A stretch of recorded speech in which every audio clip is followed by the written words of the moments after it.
बंदी छोड़ सतगुरु रामपाल जी महाराज जी की जय हो।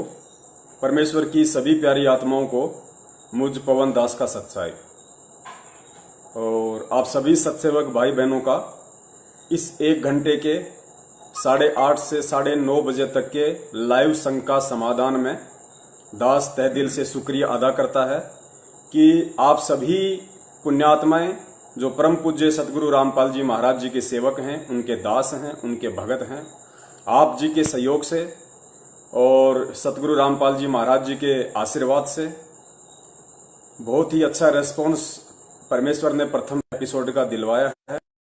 ये भी हम निवेदन करते हैं, हम प्रार्थना करते हैं, हम परमेश्वर को दंडवत बारंबार विनती करते हैं कि परमेश्वर हम सभी सत्सेवक भाई बहनों पे और जितनी भी साध संगत है परमेश्वर की, उन सब पे उनकी दया बरकरार रहे, बनी रहे। पुण्यात्माओं, लाइव संघ का समाधान के अंतर्गत परमेश्वर की सैकड़ों और हजारों की संख्या में आत्माओं को भरपूर लाभ मिल रहा है। उन्हें अध्यात्म की उन अनसुनी बातों का मालूम पड़ता है, उन्हें पता चलता है जिन बातों का केवल एक सच्ची साध संगति के तहत ही मालूम पड़ सकता है, अन्यथा बहुत मुश्किल है। तो आज ये हमारा लाइव संघ का समाधान का फेसबुक के ऊपर दूसरा एपिसोड है। तो पुण्यात्माओं, हम शुरुआत करते हैं आज के दूसरे लाइव संघ का समाधान के एपिसोड की। और दास के व्हाट्सएप पे एक भगत भाई का मैसेज आया और भगत भाई ने अपनी शंका जाहिर की कि भगत जी, हमें एक शंका है क्योंकि हम बरवाला कांड 2014 के बाद परम पूज्य सतगुरु रामपाल जी महाराज जी से हम जुड़े हैं। हमें नहीं पता था भगत जी कि जितने भी नामदान केंद्र खोल रखे हैं सतलोक आश्रम मैनेजमेंट हरियाणा ने, वो नामदान केंद्र परम पूज्य सतगुरु रामपाल जी महाराज जी के आशीर्वाद से नहीं खुले हुए हैं। मनमुखी रूप से इन लोगों ने नामदान केंद्र खोल रखे हैं। तो भगत जी, मैं आप जी से जानना चाहता हूं, मेरी शंका है। मैंने बहुत सारे भगत भाइयों से पूछा लेकिन मुझे कोई संतोषजनक उसका जवाब नहीं मिला। दास ने उनसे प्रार्थना की कि भगत जी आप अपना सवाल रखिए। तो भगत जी ने कहा कि मेरा सवाल यह है कि मैं जब भी संध्या आरती करता हूं और संध्या आरती के अंत में जब गुरुदेव भगवान का अंग आता है तो एक जगह जाकर मुझे बड़ी शंका उत्पन्न हो जाती है। मेरा मन भयभीत सा हो जाता है कि मैं इस वाणी को मैं कैसे बोलूं या इस वाणी में मैं क्या बोलूं या जैसी वाणी लिखी गई है मैं वैसा ही बोलूं। फिर भगत जी ने वाणी का जिक्र किया और कहा कि भगत जी, संध्या आरती के अंत में जो गुरुदेव भगवान का अंग है उसमें 2 चौपाइयां आती हैं। लास्ट की 2 चौपाइयां हैं। तो सेकंड लास्ट की जो चौपाई है उस चौपाई में लिखा है कि तुम्हें कहां ढूंढ के लाऊं, मैं तड़प तड़प रह जाऊं, आप गए अमर स्थान, दई छोड़ तड़पती दासी। और उसके उपरांत भगत जी ने बताया कि भगत जी, फिर सबके अंत में जो चौपाई है कि स्वामी राम देवानंद आपकी घनी सतावे वो बातां, तेरा रामपाल अज्ञान किया सतलोक का वासी। तो भगत जी ने कहा कि मैंने जिस महापुरुष से नाम दीक्षा ली है और जब मैंने उस महापुरुष के सत्संगों को गहनता से सुनना शुरू किया तो मेरी अंतरात्मा से एक आवाज आई। मैंने अनुभव किया कि मेरे परम पूज्य सतगुरु रामपाल जी महाराज जी के अलावा इस दुनिया में कोई भी यदि इस दुनिया में कोई ज्ञानी है, कोई महाज्ञानी है, कोई तत्व ज्ञानी है तो सिर्फ और सिर्फ मेरे परम पूज्य सतगुरुदेव जी यानी कि पूर्ण ब्रह्म परमेश्वर सतगुरु रामपाल जी महाराज जी ही हैं। तो भगत जी, संध्या आरती की उस चौपाई में मुझे बड़ी दिक्कत होती है। मैं बड़ी असमंजस की स्थिति में पड़ जाता हूं कि इस वाणी को मैं कैसे बोलूं। तो दास ने कहा कि भगत जी, परमेश्वर की दया से आज रात को 8:30 से 9:30 बजे जब परमेश्वर दास को फेसबुक पर लाइव लेके आएंगे तो आज आप जी की ही शंका का परमेश्वर उनके तत्व ज्ञान आधार से और सहसबूत जो है इस शंका का समाधान परमेश्वर करवाएंगे। तो पुण्यात्माओं, आज की जो शंका है या यूं कह लीजिए कि आज का जो सवाल है भगत समाज का वो यही है कि संध्या आरती के अंत की चौपाई में हम अपने पूज्य गुरुदेव को अज्ञानी कहकर कैसे संबोधित कर सकते हैं। तो इस चीज का क्या रीजन है, इसका क्या भेद है, ये आज परमेश्वर अपने तुच्छ सत्सेवक इस पवन दास पे दया करेंगे और दास सबूत आधारित प्रमाणों के साथ भगत समाज के सामने इसको प्रस्तुत करेगा। उससे पहले दास एक छोटी सी बात आप जी को बता देना चाहता है, क्योंकि इस शंका का समाधान सतलोक आश्रम मैनेजमेंट हरियाणा या किसी भी नामदान संचालक या कोऑर्डिनेटर के पास नहीं है और ना ही हो सकता है। वैसे तो परमेश्वर ने इसी शंका का समाधान आज से लगभग 2 साल पहले YouTube पर वीडियो बनवाकर डलवा दिया था। चूंकि परमेश्वर के बच्चे हर जगह नहीं पहुंच पाते हैं, सारे प्रमाण सारे सबूत वो नहीं देख पाते हैं, तो परमेश्वर ने आज एक बार पुनः उन भगतजियों के माध्यम से अपने इस तुच्छ सत्सेवक पवन दास पे इस सेवा की दया की है। उससे पहले दास एक छोटा सा जिक्र करना चाहता है कि सतलोक आश्रम मैनेजमेंट हरियाणा और उनके पीछे लगे हुए जितने भी सेवादार लोग हैं, जो अपने आप को सेवादार कहते हैं, कोऑर्डिनेटर हैं, नामदान संचालक हैं, उन लोगों के पास इस तरह की शंकाओं का समाधान क्यों नहीं है। इसका रीजन केवल एक ही है, क्योंकि परमेश्वर की वाणी है कि सब सुमरे अपने अनुमाना तो गति लखी न जाई, कहे कबीर कृपया कर जन पर ज्यों की त्यों समझाई। यदि हर मनुष्य इस ज्ञान को अपने स्तर से सोचकर समझकर यदि अनुमान लगाता रहेगा, आइडियाज लगाता रहेगा, तो ये वाणियां कदापि समझ में नहीं आने वाली है। परमेश्वर इन वाणियों को समझने की सद्बुद्धि अपनी उसी आत्मा को बख्शीश करते हैं जो आत्मा सतगुरु को परमात्मा मानती है, उन्हें पूर्ण ब्रह्म परमेश्वर मानती है, उन्हें साक्षात कबीर परमेश्वर जी मानती हैं। तो सतलोक आश्रम मैनेजमेंट हरियाणा और परम पूज्य सतगुरु रामपाल जी महाराज जी के परिवार वालों ने, उनके भाई बंधुओं ने, काल लोक में जो उनकी पत्नी है, उनके बच्चे हैं, रिश्तेदार हैं, उन लोगों ने कभी भी उनको परमात्मा की दृष्टि से नहीं देखा। केवल उन्होंने संत रामपाल जी महाराज जी को रिश्तों के तराजू में ही आजीवन तोला, और यही वो कारण है कि वो सद्बुद्धि परमेश्वर उनको बख्शिश नहीं कर पाए जो सद्बुद्धि आज तक उनको आ जानी चाहिए थी। रीजन ये था कि सतलोक आश्रम बरवाला में एक दिल्ली से सुरेश दास जी हैं, जो पेशे से एडवोकेट हैं, वो क्रोथा कांड के मुकदमों को फेस कर रहे थे। लेकिन सतलोक आश्रम मैनेजमेंट बरवाला सुरेश दास जी को बहुत ही कम सहयोग करता था, डॉक्यूमेंट्री या फाइनेंशियली या कोई भी रीजन हो, वो उन्होंने ही बताया। उनसे बात हुई थी तो उन्होंने बताया कि एक समय जब मैं उन मुकदमों की पैरवी करके और आश्रम में आया तो मैं बड़ा परेशान था, क्योंकि मुझे किसी भी तरह का सहयोग उन क्रोथा कांड के मुकदमों को सॉल्व करने में सतलोक आश्रम मैनेजमेंट हरियाणा यानी परम पूज्य सतगुरु रामपाल जी महाराज जी के भाई महेंद्र जी, ट्रस्टी बलजीत जी या अन्य जितने भी जो गणमान्य व्यक्ति वहां पे समझे जाते थे, बलवान जाखड़ कह लीजिए, रामकुमार ढाका जी कह लीजिए, या अन्य सतगुरु रामपाल जी महाराज जी के इस काल लोक वाले रिश्तेदार, उन्हें सहयोग नहीं कर रहे थे। तो भगत जी दुखी हारे सतलोक आश्रम बरवाला में आए। उस समय परम पूज्य सतगुरु रामपाल जी महाराज जी डी गेट के अंदर जो हॉल है बहुत बड़ा सा, वहां पे उन्हीं व्यक्तियों के साथ बैठे हुए थे जिन व्यक्तियों का दास ने अभी अभी जिक्र किया है। यानी जिस समय सुरेश जी जो एडवोकेट थे वो सतलोक आश्रम बरवाला में एंटर हुए, सतगुरुदेव जी के पास में गए, तो उन्होंने देखा कि परम पूज्य सतगुरु रामपाल जी महाराज जी अपने छोटे भाई महेंद्र, ट्रस्टी बलजीत और रामनिवास छावला जो कि नजफगढ़ दिल्ली से हैं, रिटायरमेंट फौजी, अन्य 2-3 व्यक्ति और थे जो सतलोक आश्रम मैनेजमेंट बरवाला की कमान को संभालते थे। और उस सतलोक आश्रम बरवाला का जो मैनेजमेंट था उसके मुखिया थे, और उन्हीं व्यक्तियों से सुरेश दास जी दुखी थे।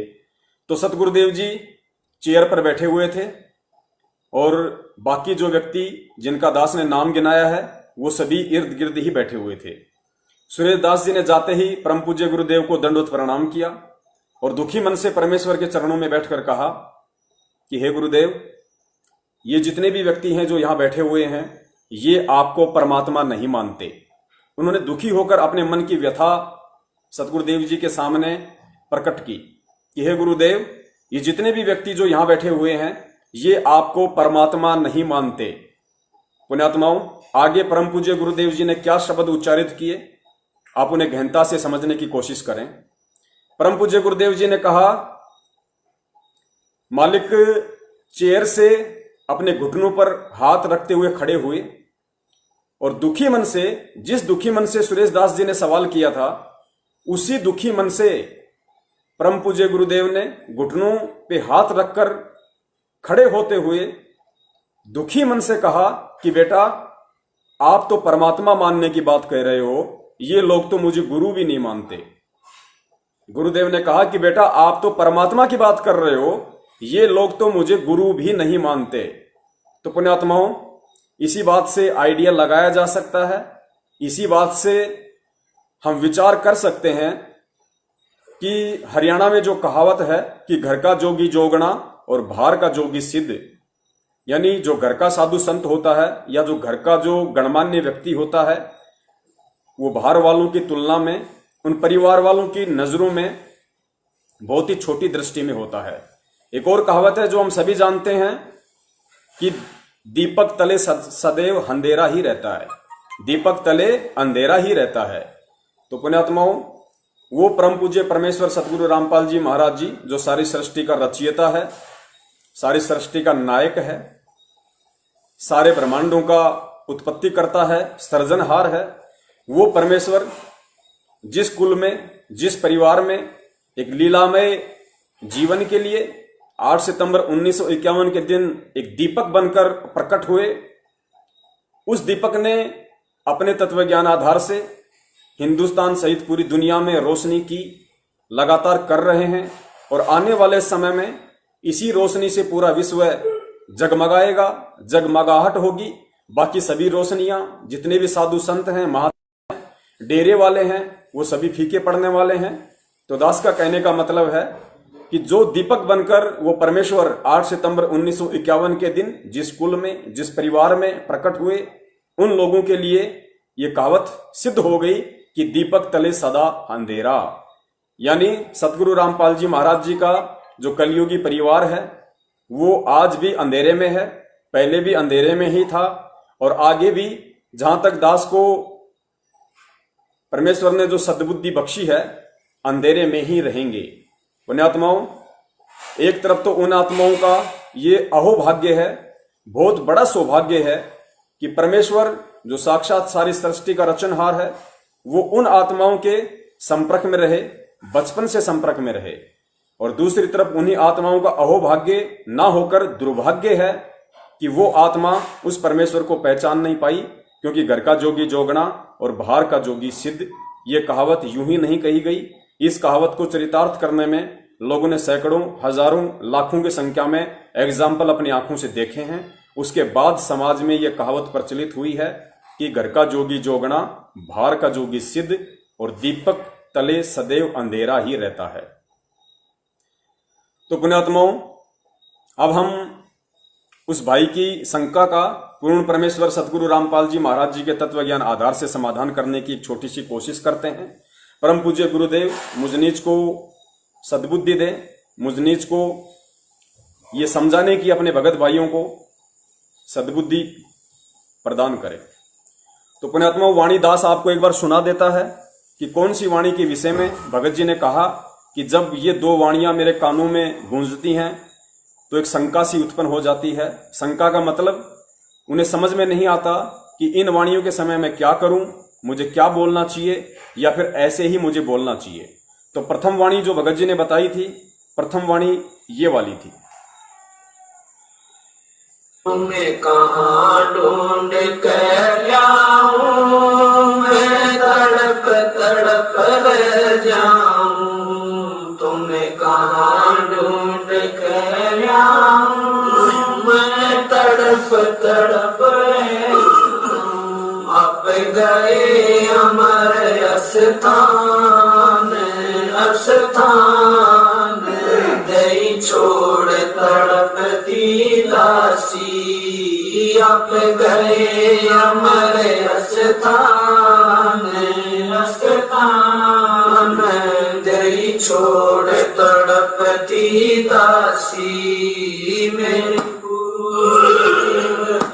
भगवान, भगवान दियो काट काट की बात। सत साहेब, तो पुण्यात्माओं, पूर्ण परमेश्वर बंदी छोड़ सदगुरु रामपाल जी महाराज जी ने अनेकों युगों में विभिन्न देश काल और परिस्थितियों के अनुसार इस पृथ्वी पे प्रकट होकर अपना ज्ञान प्रचार किया है, अपनी वाणियों का फैलाव किया है। और परमेश्वर कहते हैं कि 33 अरब ज्ञान हम भाग्या, पर मूर्ख जीव को मर्म नहीं लाग्या। यानी हमने 33 अरब ज्ञान इस पृथ्वी पे आकर दिया। कोई भाई ये ना समझे कि जब पूर्ण परमेश्वर कबीर साहब जी 650 साल पहले काशी में प्रकट हुए थे, 120 वर्ष तक उन्होंने एक लीला में जीवन जिया था। उन 120 वर्ष के जीवन में ही उन्होंने 33 अरब वाणियां बोली होंगी, बाकी होंगी नहीं।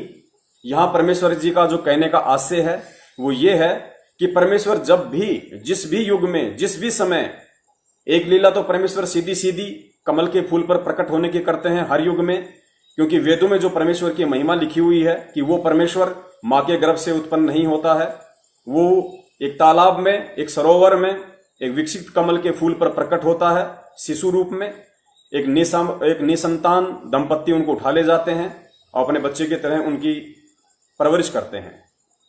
तो चारों युगों में एक एक विधि से जो प्रकट होते हैं परमेश्वर शिशु रूप में कमल के फूल पर, वो लीला चारों युगों में केवल उन्होंने इसलिए करनी पड़ी, केवल वो इसीलिए करते हैं ताकि वेदों में जो परमेश्वर की महिमा का वर्णन है वो यथावत बना रहे, लोगों का विश्वास बना रहे, और जब कभी समय आए तो परमेश्वर के द्वारा लिखवाई गई वेदों की महिमा और साक्षात परमेश्वर ने यहां आके जो उदाहरण पेश किया है, यानी थ्योरी और प्रैक्टिकल दोनों मैच करें, दोनों के दोनों मेल करें, तो जीव को अच्छे से समझ में आ जाएगा कि परमेश्वर के क्या गुण होते हैं, परमेश्वर के क्या लक्षण होते हैं, परमेश्वर मां के गर्भ से आता है या परमेश्वर स्वयंभू है, वह स्वयं प्रकट होता है। तो परमेश्वर की एक अन्य वाणी है कि साहिब से सतगुरु भय और सतगुरु से भय साध, ये तीनों गति एक मालिक की वाणी है कि साहिब से सतगुरु भय और सतगुरु से भय साध, ये तीनों गति एक है, गति कुछ अगम अगाध, ऐसी कुछ वाणी है परमेश्वर की। ये तीनों अंग एक हैं, गति कुछ अगम अगाध। यानी वो परमेश्वर जो सारी सृष्टि का रचनहार है, जो कबीर परमेश्वर है, जो अपने निज लोक शतलोक में रहता है, वो परमेश्वर स्वयं साहिब रूप है। साहिब यानी परमात्मा, सुप्रीम। तो साहिब से सतगुरु है, साहिब रूप से वो परमात्मा जो उनका तेजपुंज का रूप है, शब्द रूप है, उस रूप को परमात्मा हल्का करते हुए इस पृथ्वी पे आते हैं, सतगुरु का रूप धारण करते हैं।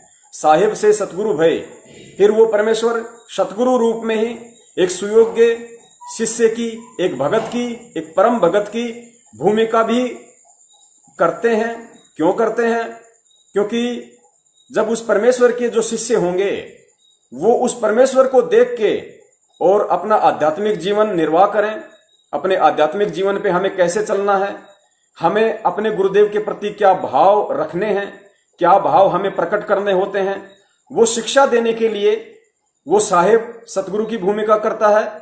और सतगुरु की भूमिका में वो एक अच्छी आत्मा को अपना मुंह बोला सतगुरु धारण करके, गुरु धारण करके फिर एक उदाहरण पेश करता है कि एक भगत को अपने गुरुदेव के प्रति कैसा व्यवहार करना चाहिए, कैसा उसका आचार विचार होना चाहिए, अपने गुरुदेव के प्रति भगत की कैसी सोच होनी चाहिए, गुरुदेव के प्रति भगत की कितनी श्रद्धा होनी चाहिए, अपने गुरुदेव में कितनी आस्था होनी चाहिए। तो पुण्यात्माओं, ये जो वाणी आप जी ने अभी सुनी परम पूज्य गुरुदेव के मुख कमल से कि तुम्हें कहां ढूंढ के लाऊं, मैं तड़प तड़प रह जाऊं, आप गए अमर स्थान, दई छोड़ तड़पती दासी। तो पुण्यात्माओं, परम पूज्य गुरुदेव सतगुरु रामपाल जी महाराज जी ने 17 फरवरी 1988 के दिन ठीक उसी तरह एक लीला की, जैसे कि 650 साल पहले काशी में स्वामी रामानंद जी को कबीर साहिब जी ने अपना मुंह बोला गुरु बनाया था दीन दुनिया की नजरों में, दृष्टि में। ठीक उसी तरह 17 फरवरी 1988 को उस पूर्ण ब्रह्म परमेश्वर कबीर साहिब जी ने, जो कि आज 8 सितंबर 1951 के दिन भारत की पवित्र भूमि पर गांव धनाना, जिला सोनीपत, हरियाणा में प्रकट हुए थे, एक लीला में जीवन उन्होंने जिया। और 17 फरवरी 1988 को आदरणीय गरीबदास जी महाराज जी के 12वें पंथ में प्रवेश करते हुए उन्होंने स्वामी रामदेवानंद जी महाराज जी को, जो कि एक बहुत ही अच्छी आत्मा थी, उनको अपना मुंह बोला गुरु धारण किया, क्योंकि परमेश्वर ने एक सतगुरु की भूमिका करके आगे जो पिछली पीढ़ी की आत्माएं हैं उनको मोक्ष प्रदान करवाना था। तो गुरुदेव ने उससे पहले एक शिष्य की भूमिका निभाना भी अति आवश्यक था, तो उन्होंने उस शिष्य की भूमिका निभाई। और उस शिष्य की भूमिका के अंतर्गत जब हमारे दादा गुरुदेव स्वामी रामदेवानंद जी महाराज जी का शरीर छूटा और वो सतलोक को प्राप्त हुए, उसके उपरांत ये जो शब्द है, जो अंतिम, जो गुरुदेव का अंग है, ये गुरुदेव का अंग केवल परम पूज्य गुरुदेव सतगुरु रामपाल जी महाराज जी ने अपने गुरुदेव यानी हमारे दादा गुरुदेव को समर्पित किया है। स्वयं सतगुरु रामपाल जी महाराज जी ने ही इस शब्द का निर्माण किया है, गुरुदेव के अंग का। तो अपने गुरुदेव की सतलोक प्राप्ति के बाद अपने गुरुदेव के प्रति एक भगत का क्या भाव होना चाहिए, किस तरीके से उसकी रहनी करनी होनी चाहिए, इस बात को, इस चीज को आने वाली जो पीढ़ियां हैं, आने वाला जो भगत समाज है, जो आप और हम हैं और हजारों साल तक जो आएंगे, उन सब के लिए सतगुरु रामपाल जी महाराज जी ने एक एग्जाम्पल के रूप में पेश किया है, एक उदाहरण के रूप में पेश किया है। और परम पूज्य सतगुरु रामपाल जी महाराज जी उस भगत के रोल में, उस भगत के वेश में अपने गुरुदेव के प्रति, अपने सतगुरुदेव के प्रति ये चौपाई उन्होंने समर्पित की है और कहा है कि तुम्हें कहां ढूंढ के लाऊं, मैं तड़प तड़प रह जाऊं, आप गए अमर स्थान, दई छोड़ तड़पती दासी। कि हे गुरुदेव, आपने अपने इस शिष्य, आपने अपने भगत, आपने अपने दास, इस रामपाल दास को अकेला छोड़ दिया है। हे परमात्मा, मुझे आपकी इतनी संगति प्राप्त हुई, मैं इतने समय तक आपकी शरण में रहा, मैंने इतना सब कुछ आप जी की शरण में रह के सीखा। हे परमेश्वर, आप सतलोक को चले गए हैं और आपने अपने इस दास को, आपने अपनी इस आत्मा को इस काल लोक में अकेली ही तड़पने के लिए छोड़ दिया है। यानी गुरुदेव कह रहे हैं कि हे परमेश्वर, हे मेरे गुरुदेव, आपके सतलोक जाने के बाद ये आत्मा बेचैन है, ये आत्मा हमेशा आपके दीदार के लिए, आपके दर्शनों के लिए, आपके उन अनमोल वचनों को याद कर करके ये आत्मा आपके दर्शनों के लिए, आपके प्यार में, आपके वियोग में तड़पती रहती है।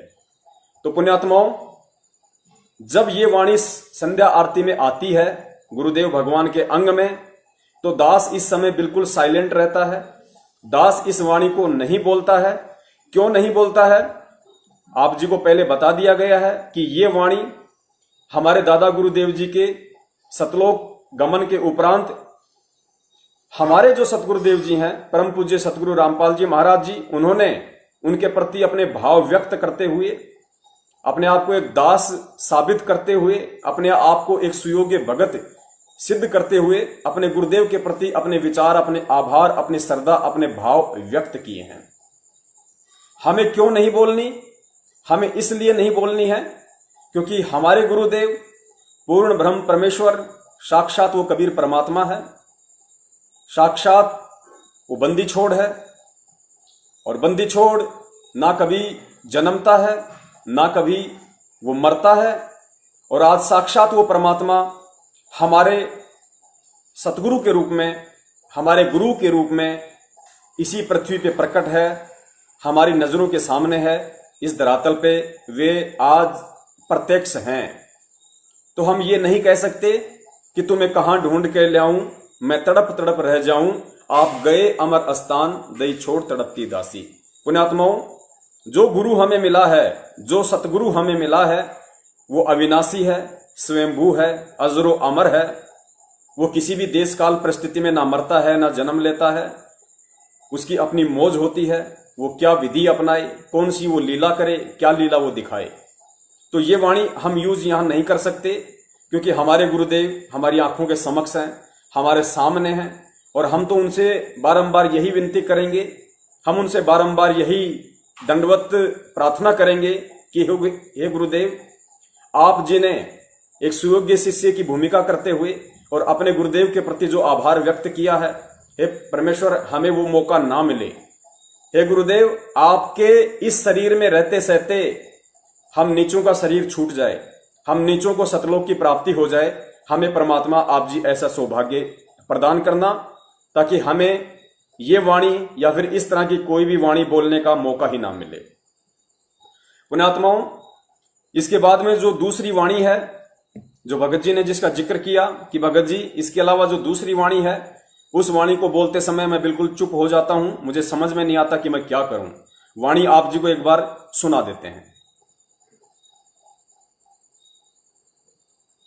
स्वामी राम देवानंद दाता, आपकी घड़ी सतावे वो बाता। स्वामी राम देवानंद दाता, आपकी घड़ी सतावे वो बाता। तेरा राम पाल अज्ञान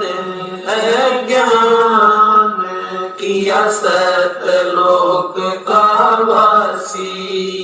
तेरा राम पाल अज्ञान किया सतलोक का वासी। मेरे गुरुदेव भगवान भगवान दियो काट काट की पास। सत्साई पुण्यात्माओं, दूसरी चौपाई ये थी जो अभी आप जी ने सुनी कि स्वामी राम देवानंद जी दाता, आपकी घनी सतावे वो बाता। तेरा राम पाल अज्ञान किया सतलोक का वासी। पुण्यात्माओं, इस वाणी के सरलार्थ से पहले दास आप जी को एक छोटा सा परम पूज्य गुरुदेव का वीडियो सुनाएगा 40 सेकंड का, जिसमें यह साबित होता है कि परम पूज्य गुरुदेव जो साहिब हैं, साहिब से जो एक सतगुरु की भूमिका करते हैं, जो आज हमारे सतगुरु बनकर वो भूमिका निभा रहे हैं। उसके बाद वो एक शिष्य की भूमिका करते हैं, जो कि 17 फरवरी 1988 को दादा गुरुदेव जी की शरण में आकर उन्होंने निभाई, दुनिया को दिखाई। तो वो गुरुदेव, वो परमात्मा एक सुयोग्य भगत की भी भूमिका निभाता है। ये वीडियो आप जी सुनिए स्वयं परम पूज्य गुरुदेव सतगुरु रामपाल जी महाराज जी के मुख कमल से। अब वो परमात्मा है जिसने आकर खुद यहां पर सत्संग किया और सच्चा ज्ञान दिया। वही सतगुरु है और वही आकर के यहां एक सच्चे भगत की भूमिका करते हैं। एक नेक नागरिक का अभिनय भी वही करते हैं। अपना करके खाओ, जैसे राखे भगवान न्यों रहो। ज्यादा इस दौड़ धूप माया की संग्रह करने में अपना जीवन मत नसाओ, नाश ना करो। ये एग्जाम्पल दिया दाता ने, और जो ये भी उन्होंने प्रमाणित कर दिया कि जो सच्ची लगन से मुझे भजता है, संसार की दृष्टि में बेशक निर्धन दिखा है, पर भगवान की दृष्टि में सबसे धनवान है। जय हो बंदी छोड़ की। ये परमेश्वर का एक बहुत ही अनमोल सा संदेश आप जियों तक पहुंचा है इस लाइव फेसबुक एपिसोड के माध्यम से, जो परमेश्वर ने 8:30 से 9:30 बजे रात्रि को अपने दासों को निमित्त बनाकर शुरू करवाया है।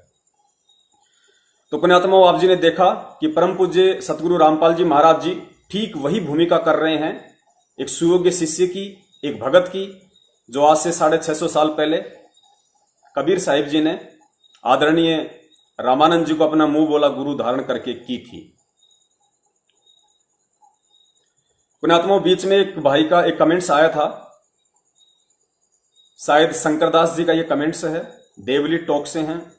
शंकरदास जी ये कहना चाह रहे हैं, या उनकी ये शंका है, शंकरदास जी कहना चाह रहे हैं कि भाई हमने तो गुरुदेव जी के मुख कमल से ये भी सुना है कि हमें आदरणीय गरीबदास जी महाराज जी की वाणियों में फेरबदल नहीं करना है। ये उनके आदेश थे, हमें उनकी किसी भी वाणी में फेरबदल नहीं करना है। पुण्यात्माओं, बिल्कुल सही बात है, सवाल होने चाहिए। इसीलिए परमेश्वर ने दया करके ये लाइव शंका समाधान का प्रोग्राम रखवाया है। और हमने पहले ही कहा था कि जितनी हमें परमेश्वर सद्बुद्धि देंगे और जितना हमें सही सही ज्ञात होगा उतना हम अवश्य बताएंगे। पुण्यात्माओं, शंकर जी की बात बिल्कुल जायज है, मैं उनके सवाल का सम्मान करता हूं। उनकी भावनाओं का मैं सम्मान करता हूं, तो बीच में थोड़ा सा इस टॉपिक पे भी जिक्र करना अति आवश्यक है। पुण्यात्माओं, परम पूज्य गुरुदेव सतगुरु रामपाल जी महाराज जी ने सत्संगों में जिक्र किया है। दास आपको उनका ये सत्संग भी सुनाएगा। परमेश्वर की दया से दास के पास उनका ये वीडियो, उनका ये जो सत्संग है वो भी दास के पास उपलब्ध है, क्योंकि पुण्यात्माओं वो परमेश्वर अंतर्यामी है और परमात्मा को इस बात का अच्छे से पता है कि जब मेरा दास फेसबुक पर लाइव आएगा तो कौन कौन से सवाल भगत समाज के द्वारा खड़े किए जाएंगे, कौन कौन सी शंकाएं भगत भाइयों के द्वारा जाहिर की जाएगी, तो मेरे दास को किसी भी प्रकार की कोई समस्या पैदा ना हो, तो परमेश्वर वो सारे सबूत इकट्ठे करवा देते हैं। पुण्यात्माओं, पहले सुनिए आप जी वो ऑडियो जो शंका हमारे शंकर दास जी ने व्यक्त की है।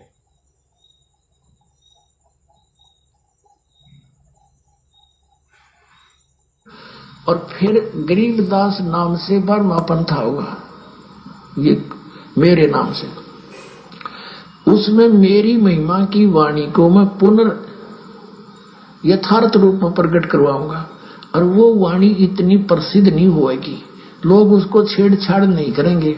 और गरीबदास ने आदेश दे दिया था उस लिखने वाले को कि जो मैं बोलूं उतना ही लिखेगा, और इसमें कोई छेड़छाड़ करेगा उसकी दुर्गति हो जाएगी।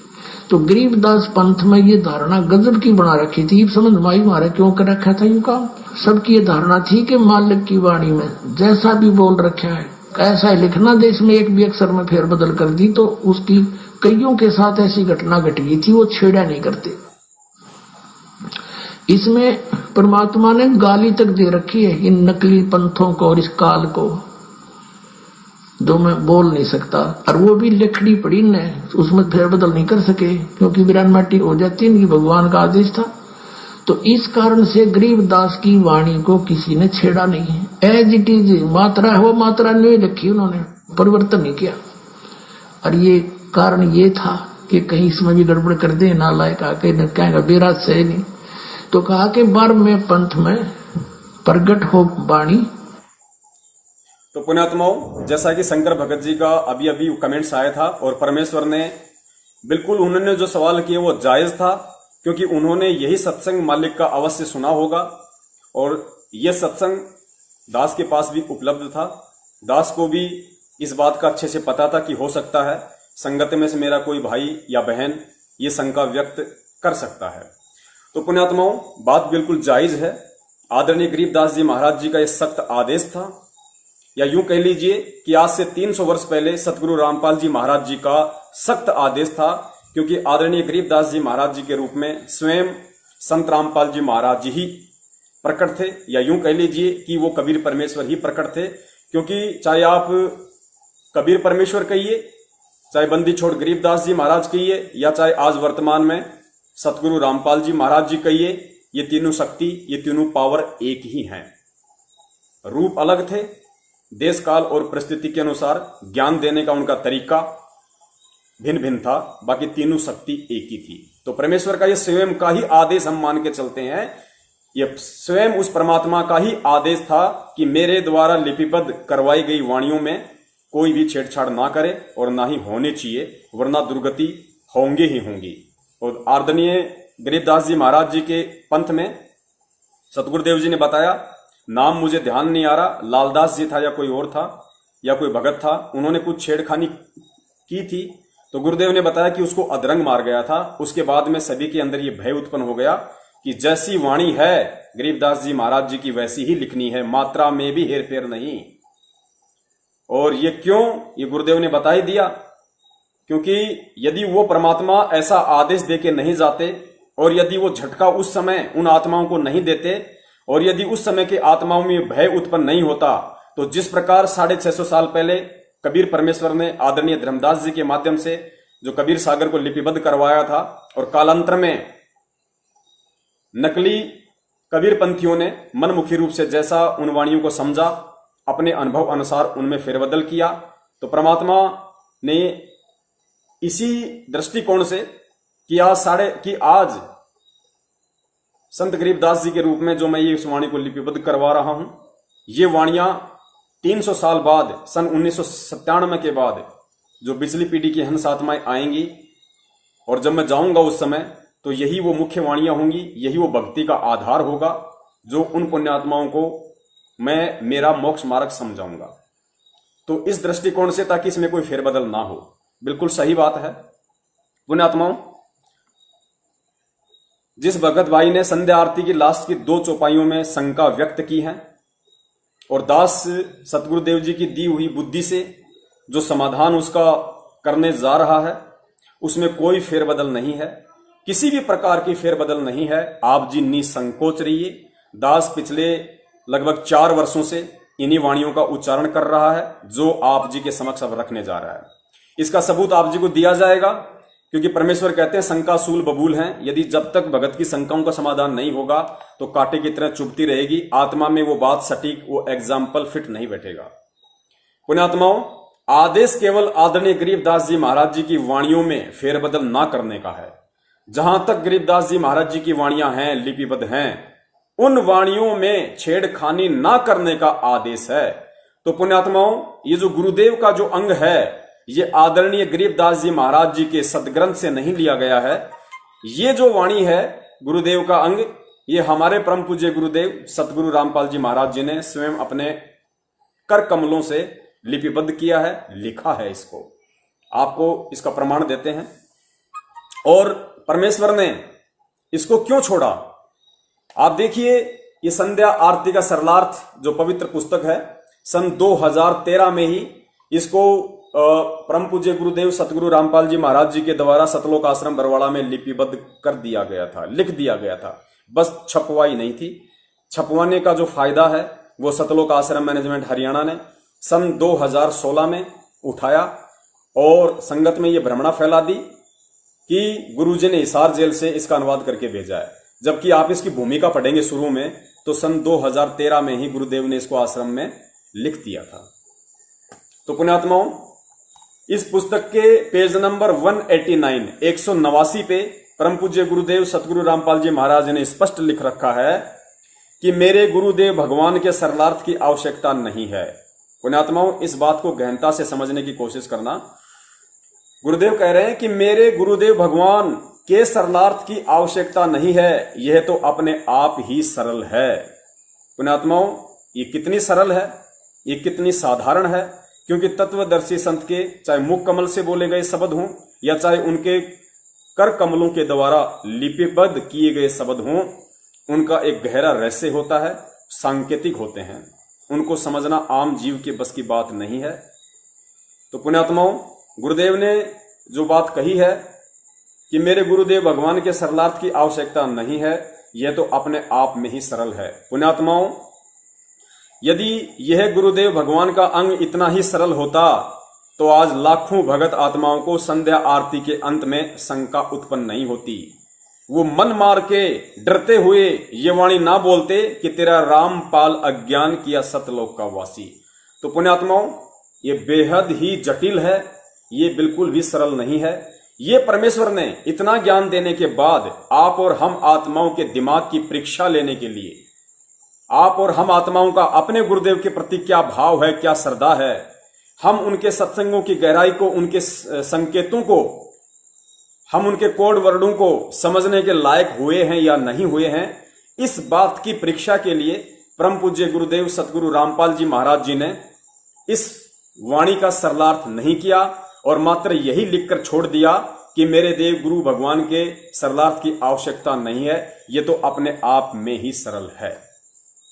तो ये जो अंग है, ये आदरणीय गरीबदास जी महाराज जी की वाणियों का संग्रह नहीं है, अतः हम इसमें किसी भी प्रकार की कोई छेड़खानी नहीं कर रहे हैं। यानी गरीबदास जी महाराज जी की वाणियों के साथ में कोई छेड़खानी नहीं है।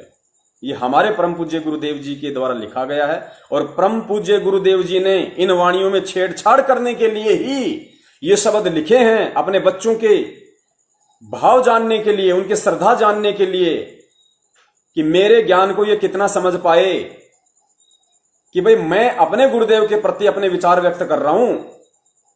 यानी गुरुदेव जी कह रहे हैं कि मैं संत रामपाल दास अपने राम देवानंद जी महाराज जी के लिए श्रद्धावश ये शब्द उच्चारित कर रहा हूं, लेकिन मेरे जो भगत हैं, संत रामपाल जी महाराज जी के जो भगत हैं, वो मेरे प्रति, अपने गुरुदेव के प्रति इस समय जब ये चौपाइयां आएंगी उनके मुख कमल से तो वो क्या करते हैं, वो क्या समझते हैं इस बात से, और किस तरीके से अपने गुरुदेव के प्रति वो भाव व्यक्त करते हैं।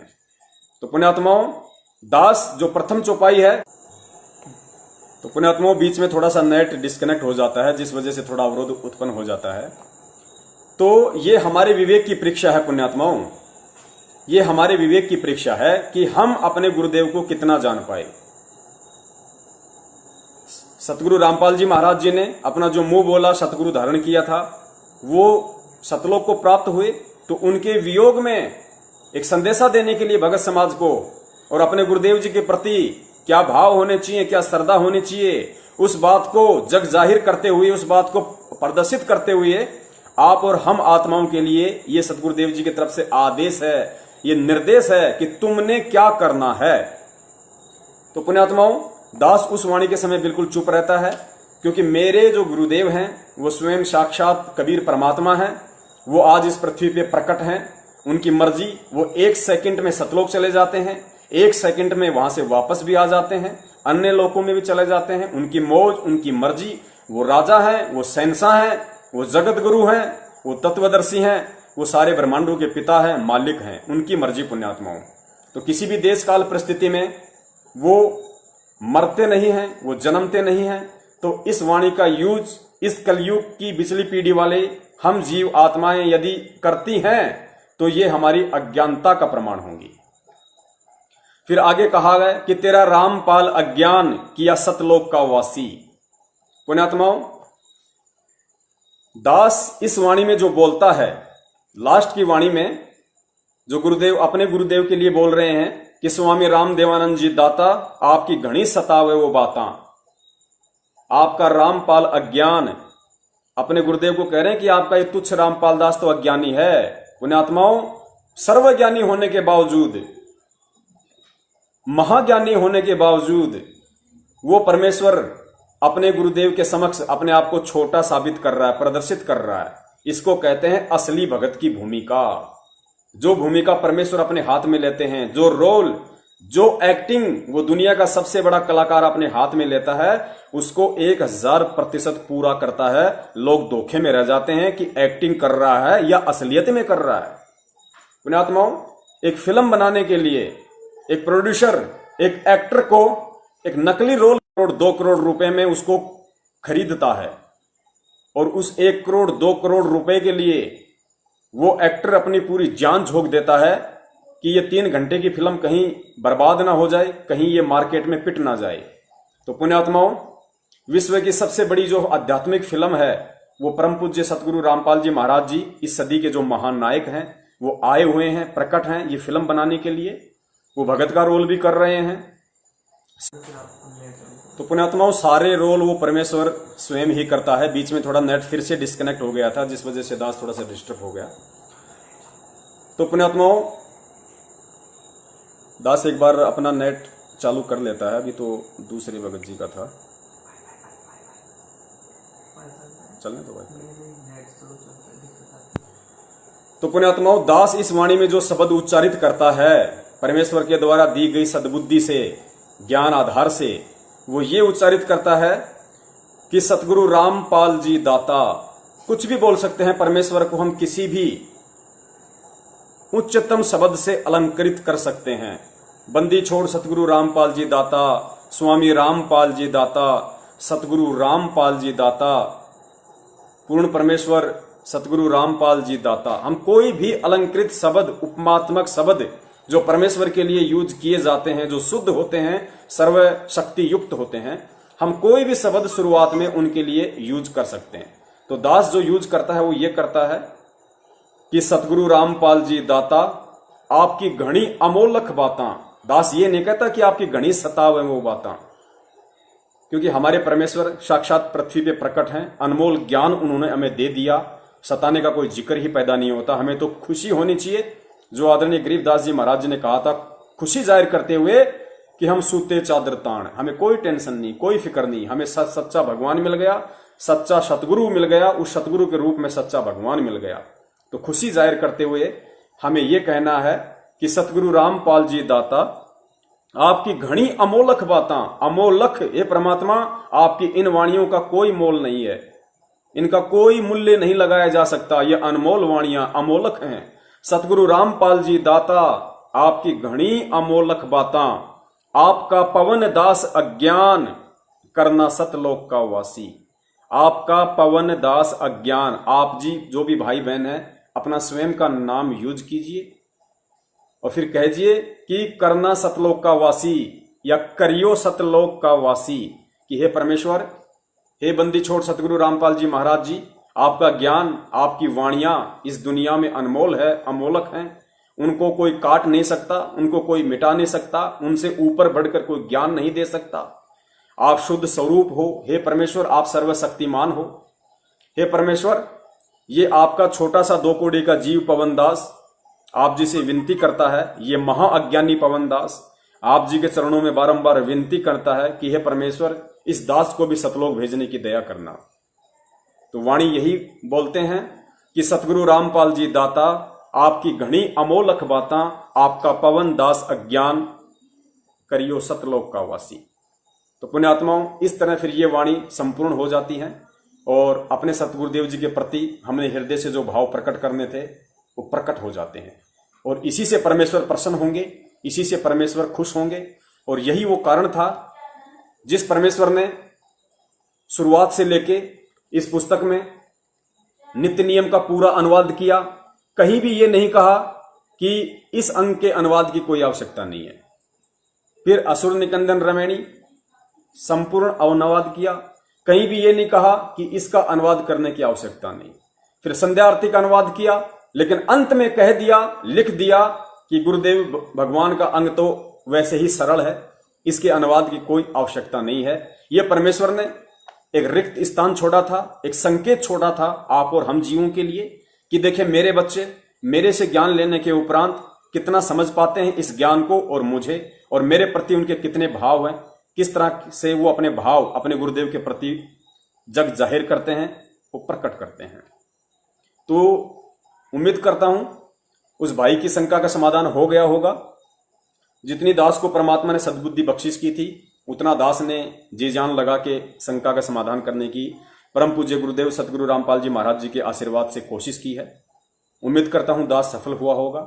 10 मिनट इस प्रोग्राम के शेष हैं।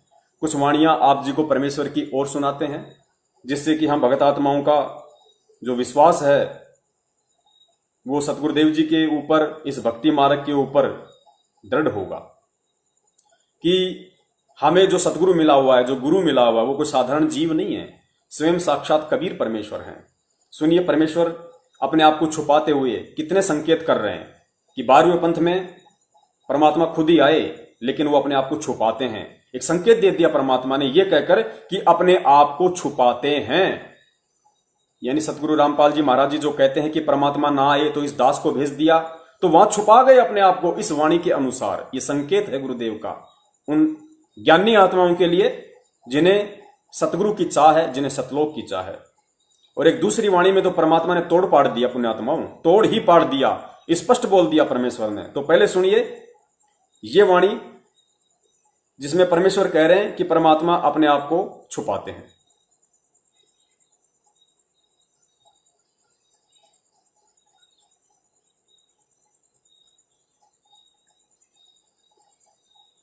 बोलो सतगुरुदेव की जय हो।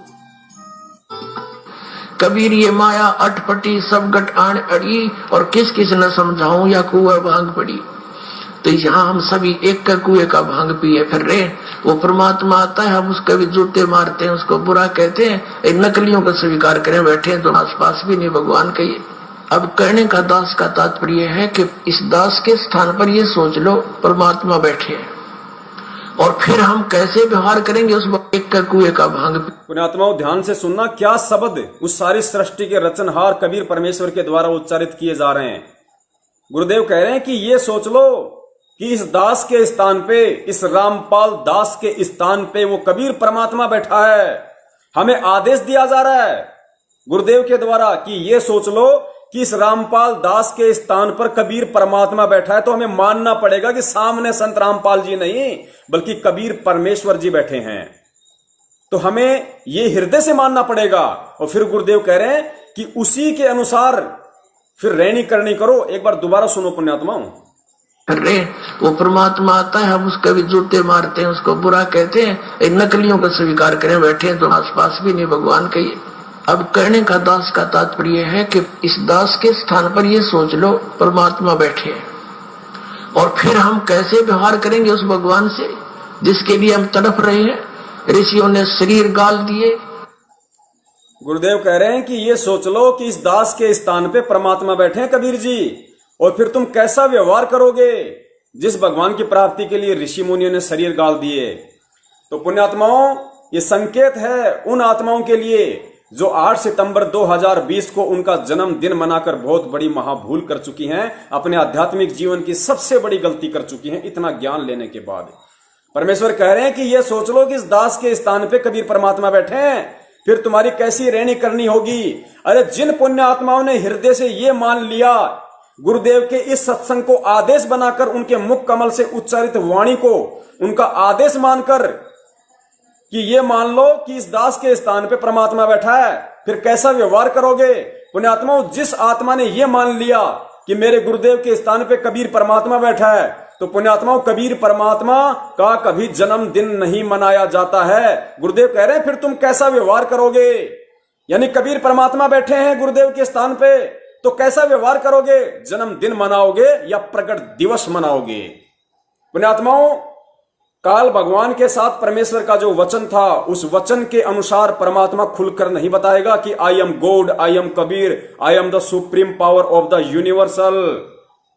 ये नहीं बताएगा वो परमेश्वर कभी भी, लेकिन सत्संगों में संकेत स्पष्ट कर दिए परमेश्वर ने।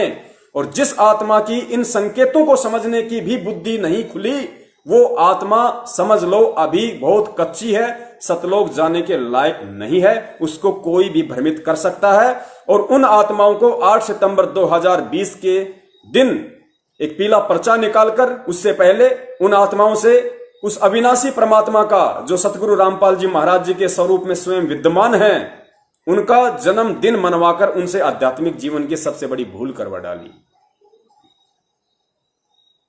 संत रामपाल जी महाराज जी का सन 2020 में जन्मदिन मना है। सन 2020 में जन्मदिन मना है, जबकि संत रामपाल जी महाराज जी है कहां। क्या कोई बताएगा कि संत रामपाल जी महाराज जी है कहां? कहां है संत रामपाल जी महाराज, और आपने किनका जन्मदिन मनाया है? अगर संत रामपाल जी महाराज जी होते और यदि आप उनका जन्मदिन मनाते, तो इस दास को कोई ऑब्जेक्शन नहीं होता, कोई पीड़ा नहीं होती, कोई दुख दर्द नहीं होता कि मेरे भाइयों को किस तरह काल भगवान सूक्ष्म चाल के माध्यम से ठग रहा है। संत रामपाल जी महाराज कहां हैं? सुनिए कबीर परमेश्वर जी के मुख कमल से। लोक अनामी जावेगी वहां, कोई ना मिले चौबारे, आत्मा और परमात्मा वहां कोई ना रहते न्यारे।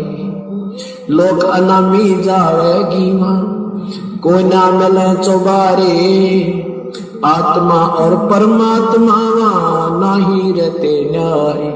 अब सुनना कि संत रामपाल जी महाराज जी कहां बैठे हैं, कहां है संत रामपाल जी महाराज जी, और आप लोगों ने किनका जन्मदिन मनाया है 2020 में, किनका जन्मदिन मनाकर मां भूल की है। परमेश्वर कह रहे लोक अनामी जावेगी वहां को न्या मिले चौबारे, आत्मा और परमात्मा वहां को न्या रहते न्यारे। अब संत रामपाल जी महाराज जी कहां बैठे हैं, अब सुनिएगा। रामपाल प्रीतम प्यारे की आत्मा वह पूर्ण आनंद लेरी, साच कहूं ना झूठ रती भर, बात मान ले मेरी। पुण्यात्माओं, गुरुदेव कह रहे हैं कि लोक अनामी जावेगी वहां को न्या मिले चुबारे, आत्मा और परमात्मा वहां को न्या रहते न्यारे। आप लोगों ने तो जो संत रामपाल जी महाराज जी ने अपने आप को छुपाते हुए दुनिया वालों की नजरों में कि एक बार मुझे रामपाल समझकर, मुझे एक साधारण सा गुरु और संत समझकर मेरी शरण में आ जाएं, भले ही वो कबीर जी को कोई और मान लें, कोई दूसरी शक्ति मान लें, और मुझे कबीर जी का भेजा हुआ एक दूत मान लें, संत मान लें। इस दृष्टिकोण से पेज नंबर 538 गहरी नजर गीता में जो परमेश्वर ने लिखा है कि मुझ रामपाल दास को दिन के 10 बजे कबीर परमात्मा आकर मिले, ये केवल दुनिया वालों की नजरों के लिए परमेश्वर ने लिखा। पुण्यात्माओं, इस ज्ञान क्षेत्र में आ जाने के बाद, उनसे ज्ञान लेने के बाद हमें ये चीजें समझ में आ जानी चाहिए। उन आत्माओं को तो नहीं समझ में आएंगी। ठीक है, तो पुण्यात्माओं, यदि आप मानते हो, यदि उस सीधी सीधी भाषा के अनुसार जो गुरुदेव ने उस पुस्तक में लिखा हुआ कि मुझे कबीर परमात्मा आकर मिले, अर्थात उनका कहने का मतलब है कि मुझे तो उसी समय उस कबीर परमात्मा ने, रामपाल जी को तो उसी समय कबीर परमात्मा ने सतलोक भेज दिया था, उसके बाद उनके रूप में स्वयं विराजमान हैं। तो उस वाणी के अनुसार, उस शब्द के अनुसार भी आप लोग बहुत बड़ा धोखा खा गए। उस शब्द की यदि आप मानो तो उस शब्द में कहा जा रहा है कि लोक अनामी जावेगी वहां को न्या मिले चुबारे, आत्मा और परमात्मा वहां को न्या रहते न्यारे। फिर कहते हैं रामपाल प्रीतम प्यारे की आत्मा वहां पूर्ण आनंद लेरी, साच कहूं ना झूठ रतीबर बात मान ले मेरी। कबीर परमेश्वर कह रहे हैं संत रामपाल जी के स्वरूप में कि रामपाल प्रीतम प्यारे की आत्मा तो उस अनामी लोक में पूर्ण आनंद ले रही, और साच कहूं ना झूठ रति भर, क्योंकि परमेश्वर सत्य ही कहता है, बात मान ले मेरी। तो पुण्यात्माओं, 1997 में आप लोग मानते हो कि संत रामपाल जी महाराज जी की आत्मा को सतलोक भेज दिया, उसके बाद से स्वयं कबीर परमेश्वर हैं। तो फिर 2020 में तुम्हें यह मालूम होते हुए भी कि 1997 में सतगुरु रामपाल जी महाराज जी को सतलोक भेज दिया गया है, और उनके शरीर में इस 5 तत्व के पुतले में स्वयं वो कबीर परमेश्वर उनके स्वरूप में विद्यमान है। तो पुण्यात्माओं, तुम भाई बहनों ने इतना ज्ञान लेने के बाद सन 2020 में जन्मदिन क्यों मनाया, और तुमने किसका मनाया फिर? क्योंकि संत रामपाल जी महाराज जी तो है ही नहीं, वाणी बोल रही है कि वो तो अनामी लोक में जा चुकी है वो आत्मा। तो आज 2020 में तुमने किनका जन्मदिन मनाया? पुण्यात्मा, बहुत बड़ा धोखा खा लिया, बहुत बड़ी ठोकर खा चुके हो आप लोग, जिन जिन लोगों ने 8 सितंबर के दिन उनका जन्मदिन मनाया। पुण्यात्माओं, परमेश्वर और क्या कहेगा? अब हनुमान जी की तरह कोई सीना फाड़ के नहीं दिखाएगा कि आई एम कबीर, दर्शन कर लो मैं कबीर हूं, ये नहीं कहेगा, क्योंकि ज्ञान मार्ग का यह समय है। अगर परमात्मा ने यूं चमत्कार दिखाकर, अगर इसी तरह अज्ञानतावश परमात्मा ने लेके जाना होता तो 650 साल पहले ही ले जाता परमात्मा। उस समय तो हम इतने विकारी और दुराचारी भी नहीं थे। लेकिन परमेश्वर ने उदाहरण पेश कर दिया कि मुसलमान धर्म के प्रवर्तक हजरत मोहम्मद को मैं बिना ज्ञान समझाए सतलोक लेकर गया था, लेकिन वो नहीं रहा। सतलोक नहीं, मिन्नी सतलोक लेके गए थे उसको परमात्मा। सतलोक तो उसी आत्मा को लेके जाएंगे जो वहां जाने के लायक होगी। परमात्मा ने फिर बताया कि मिनी सतलोक में हजरत मोहम्मद को मैं केवल इसीलिए लेके गया था ताकि पिछली पीढ़ी आत्माओं को यह समझा सकूं कि बिना ज्ञान के यदि कोई सतलोक चला भी जाएगा तो वहां टिक नहीं पाएगा। और हजरत मोहम्मद साहब मिनी सतलोक में टिक नहीं पाए। क्यों? गुरुदेव ने बताया कि उनके यहां पे लाखों की संख्या में अनुयायी हो गए थे, मान बढ़ाई और अहंकार उनके अंदर कूट कूट के भर गया था। इस वजह से सतलोक में वो नहीं टिक पाए, मिनी सतलोक में, और यहां वापस आने की उन्होंने जिद की और उनको वापस मुझे छोड़ना पड़ा। तो पुण्यात्माओं, ये पिछली पीढ़ी का समय परमेश्वर ने हम आत्माओं को शिक्षित करके, विज्ञान देके, हमें केवल ज्ञान आधार से सतलोक ले जाने के लिए आए हैं, ये चमत्कार दिखा के नहीं। और पुण्यात्माओं, आप लोगों ने 2020 में फिर किसका जन्मदिन मना लिया? अरे एक आत्मा के 2 पति होते हैं। पुण्यात्माओं, लाइट चली गई है, दास मोबाइल की ऑन करता है। तो पुण्यात्माओं, दास को लगता है टाइम भी हो गया होगा, इसीलिए हो सकता है परमेश्वर ने कि भाई 1 घंटा बहुत होता है, इससे ज्यादा का समय उचित नहीं है, क्योंकि ये तो लगातार चलना है सतगुरुदेव जी की दया से। तो हम कोशिश करेंगे कि हम 1 घंटे तक ही रहें, क्योंकि पुण्यात्माओं दास थोड़ा भावित हो जाता है, क्योंकि परम पूज्य गुरुदेव ने इतने अकाट्य सबूत दे रखे हैं अपने दास को। दास से रहा नहीं जाता कि सारा सब कुछ आज ही खोल के बता दूं मेरे भाई बहनों को, लेकिन मालिक की जो मर्जी, हमें तो उनके अनुसार ही चलना पड़ेगा। तो दास की ये गलती थी, जो दास 9:30 से शायद ऊपर हो चुके हैं, दास ने हिमाकत की। तो दास अपने परम पूज्य गुरुदेव सतगुरु रामपाल जी महाराज जी से इस दुस्साहस के लिए, इस घटिया कर्म के लिए दास उनसे दंडवत समायाचना मांगता है। और परमेश्वर दया करें, आज का जो टॉपिक था, आज की जो शंका थी, वो परमेश्वर ने पहले ही पूरी करवा दी है, उसका समाधान परमात्मा ने करवा दिया है। दास निवेदन करेगा आप सभी भाई बहनों से, जितना हो सके, जहां जहां हो सके, आप जी इस वीडियो को शेयर करें, ताकि वो परमेश्वर की पुण्य आत्माएं जो अभी आध्यात्मिक ज्ञान से अनभिज्ञ हैं, क्योंकि सतलोक आश्रम मैनेजमेंट हरियाणा के द्वारा खाली जल्दबाजी में अपने धार्मिक धंधे के विस्तार के लिए जल्दबाजी में खाली उनको नाम दीक्षा दिलवा दी जाती है ताकि ज्यादा से ज्यादा लोग जुड़ेंगे तो फिर पैसा आएगा, ज्योति के नाम पे, पाठ के नाम पे, दान के नाम पे। उनका स्वार्थ है केवल भगत समाज से पैसा ऐंठना। उनका ये कोई मकसद नहीं है कि लोग इस ज्ञान से परिचित हों, क्योंकि गुरुदेव ने तो हजारों बार कहा है कि पुण्यात्माओं, इस ज्ञान को एक बार सुनो, 100 बार सुनो, 1000 बार सुनो, डीवीडी ले लो, चिप ले लो, पुस्तकें पढ़ो, और जब तुम्हें संपूर्ण ये ज्ञान हो जाए अच्छी तरीके से, उसके बाद ही तुम नाम दीक्षा लो। कोई जल्दबाजी नहीं है। जिस दिन से तुम ये ज्ञान सुनना शुरू कर दोगे, जिस दिन से आप ये पुस्तक पढ़ना शुरू कर दोगे, उसी दिन से वो परमात्मा कबीर जी आपके साथ है, आपका बाल विवाह का नहीं होने देगा। यदि बाल विवाह का हुआ तो आपके हित में होगा, दोबारा से आपको मानव जन्म देगा। तो घबराने की कोई जरूरत नहीं है। आप जी पहले ज्ञान को आधार बनाइए, ज्ञान को समझिए। फिर गुरुदेव ने कहा कि नाम दीक्षा लेने के बाद यदि आपको जरा सा भी शंका, जरा सी भी किसी भी प्रकार की कोई शंका या त्रुटि अपने गुरुदेव में या इस आध्यात्मिक मार्ग में नजर आती है, तो फिर गुरुदेव ने कहा कि तुम परमात्मा की शरण से दूर हो जाओगे, तुम्हारा नाम खंडित हो जाएगा। तो मैनेजमेंट को इन बातों की कोई परवाह नहीं है। उन्हें केवल जल्दबाजी में नाम दीक्षा दिलवाकर अपना धार्मिक धंधा आगे से आगे जो है वो बढ़ाते रहना है। और हमारी ये कोशिश रहेगी कि उन पुण्यात्माओं तक जो जल्दबाजी में या किसी हारी बीमारी के कारण या किसी देखा देखी के कारण या संपूर्ण ज्ञान ना होकर अच्छी तरीके से परमेश्वर के सत्संगों को आधार ना बनाकर जो इन नामदान केंद्रों से, इन फर्जी नामदान केंद्रों से जो आत्माएं जुड़ रही हैं, उन आत्माओं तक ये हमारे शंका समाधान के लाइव वीडियो ज्यादा से ज्यादा जाएं। इसके लिए दास प्रार्थना करेगा, आप जी जितना हो सके उतना शेयर करें। हमें ना किसी से डरना है, ना हमें किसी से घबराना है, क्योंकि परमेश्वर कहते हैं कि संत सोई जो भय ना आने। गुरु जी कहते हैं भगत सोई जो भय ना आने, यानी भगत वो होता है जिसके हृदय में जरा सा भी भय नहीं होता है, क्योंकि भगत हमेशा सत्य के रास्ते पे चलता है और सत्य के रास्ते पे चलने वाले के साथ में सत्यवादी परमात्मा होता है, और जिसके साथ परमात्मा होता है उसको भय नहीं होना चाहिए। बंदी छोड़ सतगुरु रामपाल जी महाराज की जय हो। सत साहेब बोलो सतगुरुदेव की जय हो।